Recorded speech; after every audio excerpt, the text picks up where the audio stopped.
The name Susrutha embellishes the walls of the Wellcome Library, along with those of other great innovators in medicine and science.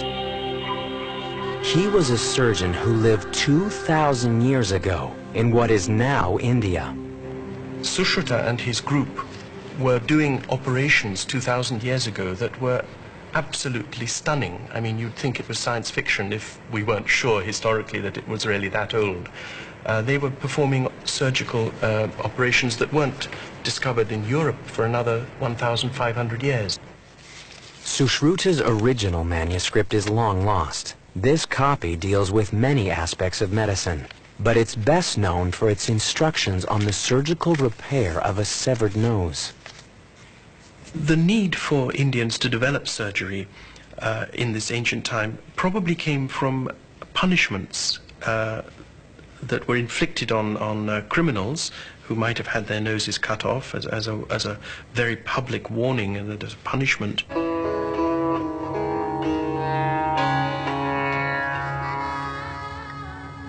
The severing of an enemy's nose has been a Hindu practice through the ages.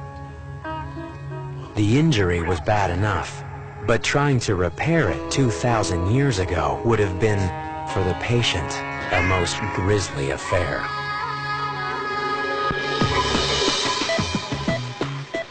Today, modern anesthetics make a nose reconstruction bearable. Jonna Ludwig will not feel a thing. We've cleaned up the defect and it's a little torn up. Even though the technology gap is vast, the method Dr. Menik will use to repair Jonna's nose is a direct adaptation of the Indian surgeon Susruta's 2,000-year-old technique. We created a little three-dimensional bent foil pattern of the missing skin. Dr. Menik has made a template to guide his scalpel when he cuts donor skin from Jonna's forehead. Susrutha basically did the same thing. They made a pattern of a leaf, placed it on the forehead, and then cut out an area of skin corresponding to what they thought needed to be replaced. Susruta's manuscript is concise on how to do the job.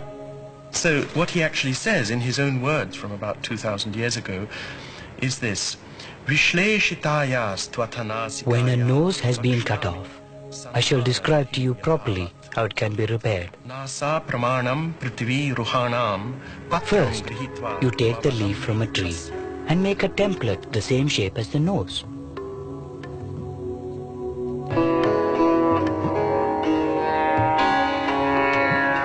Place it on the cheek and cut from the cheek a piece of skin the same shape as the leaf.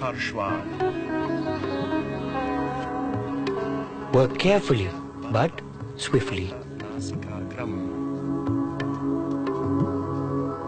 In an age where there is no anesthetic, working quickly is very important because your patient is likely to be screaming. In fact, most of these surgical texts, the anesthetic is for strong men to hold the patient down.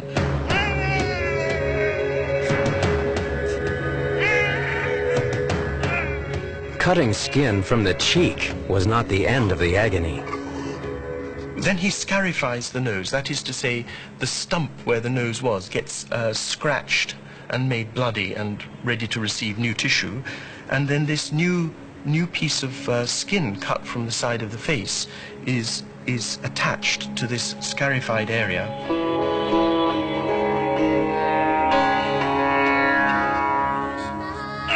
To complete the operation, Susrutha devised a way to allow the patient to breathe. 2 tubes made of reed were inserted into the new nose. It was all held together by tight bandages until the skin grew into place. Susrutha ends by saying, the physician who can do this, who knows this technique, is fit to repair, to work on a king. Ya evam eva janiyat sa rajnya kartum arhati. He is worthy to perform on a king. Susruta's surgical innovation has influenced medicine through the ages. His techniques were adopted by travelers and taken west. The compendium that Susrutha created was well known in India, and it isn't until about the 7th or 8th century of the Christian era that we begin to hear that it's known in the Middle East and that there are Arabic translations of this work.